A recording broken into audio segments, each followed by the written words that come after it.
Brad, would you like to come up? Where is Brad? Is he here? No, Brad. That's going to save me 10 minutes on my agenda. Oh, you're here. Brilliant. Lovely. Thank you, Brad. Right, Brad is co-founder of Blockchain Investors Consortium from the US.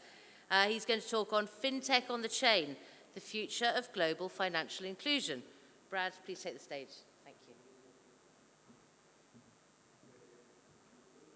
Good morning, everyone. It's nice to be here. I'm going to start with a question. How many of you here do not have a credit card? Debit card? Line of credit? Okay, this is a well-financed group, so I'm going to be preaching to the choir. But there is 2 billion people right now who do not have access to any kind of banking, any kind of financing or support from a financial institution. And that's, for me, is unacceptable. We're leaving a fourth of world's population behind with the existing financial systems and financial models we have developed. And I see that being the #1 area where blockchain is going to make a real difference in people's lives, where it's not just getting you better rates or getting you cheaper credit or putting your banking on the mobile. Those things are nice and they're convenient for us, but they don't really impact a lot of the world population that currently needs simple banking solutions.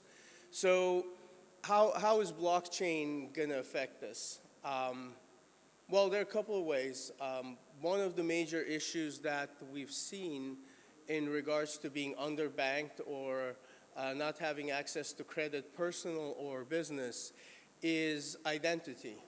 A lot of the governments in the world right now are unable to provide identity to their citizens. I was in India speaking a couple months back and spoke to one of their deputy ministers, finance ministers, and we were just talking about how well the country is integrating blockchain. And really quickly, the conversation turned into census, how they're unable to accurately count the number of citizens they have and issue unique identifiers, identity documents for them. That's one area that blockchain is a technology that can help us. KYC, AML, we hear those things all the time. And right now they're done in a way that requires a government-issued document and or some third-party validation of who you are. And when you don't have that, guess what? You don't exist. And that's the building stone, stepping stone for blockchain and finance. Knowing who you are, that's where everything starts. So there are several blockchain projects that are tackling the identity issue. You may be familiar if you looked into the space with Civic that launched out of San Francisco and has done a very simple thing of knowing who you are without you having to present a national ID or a passport. There's another project called Persona that's coming up. And both those projects tie into fintech and blockchain because the basis of all fintech projects and offerings is knowing who you are and knowing your bank worthiness or credit worthiness. Now, there are a couple other projects that are in the latter category where they're building alternative ranking, credit ranking, and underwriting solutions. And all this is going to enable, if I have anything, any involvement in any of these projects, or if we can make this dream happen, knowing who you are and knowing what kind of credit or banking facilities are best suited for you is going to enable those 2 billion people to actually have banking, have credit. And the beauty of this with blockchain is you don't need a bank branch. there aren't a lot of bank branches in sub-Saharan Africa or in certain parts of India, just because it's really costly with the current models to build infrastructure, whether it's back-end infrastructure with private VPNs, networks, or just buildings, brick-and-mortar buildings for banking. And we are working on changing that. Those 2 billion people do not have, in certain cases, identity. They may not have a bank branch near their towns. But do you know what they have? They have cell phones. And blockchain allows us to remove the third-party validation into a smart contract. So instead of having to go to a bank branch with your government ID that you may or may not have and opening a bank account, in the very near future, you're going to be able to KYC AML yourself with your phone.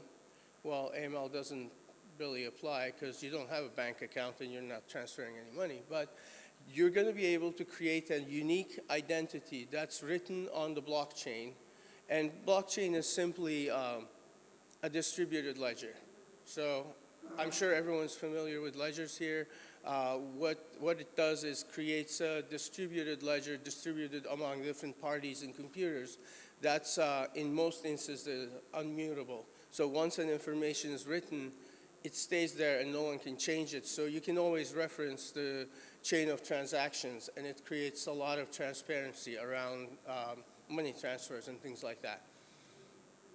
But the amazing thing is, in the near future, we're going to be able to offer everyone a form of checking account. It's not necessarily going to be a traditional checking account because we're not going to ship them paper checks or digital checks. They're just going to have an account where they can draw value out of.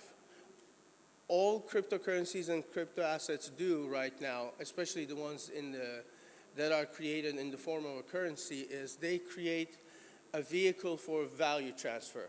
So I have $1 worth of value here, I can send it to you. And by having this inclusive approach as opposed to the exclusive that we've had so far with our financial systems, we're going to be able to bring most of the unbanked, underbanked, unfinanced people into the banking system, because blockchain is going to bridge the gap between the traditional systems and unbanked. And guess what? When that happens, that's going to increase economic activity for those people in their areas, in their towns, for their families, because we've seen that when you're able to give someone a microloan, when you're able to even give a nano loan, and a nano loan is less than $100. Usually microloan is less than 1,000, in that range, just to give you an idea. But when you are able to give someone a $5, $10 loan, maybe for us it doesn't mean anything, it doesn't change anything, but for these people it allows them to start a business because they can now buy supplies. When you allow them to sell their goods globally, not just to their townsmen or the town next door, but to the United States or to Turkey or to Europe, now you're giving them an opportunity to be a part of the international trade. And I think that's where we're going to see the biggest impact of blockchain in fintech. Not providing marginal improvements, but largely growing the finance and banking markets, and as a result, creating a lot of economic prosperity for those areas of the world that are left behind right now. Thank you.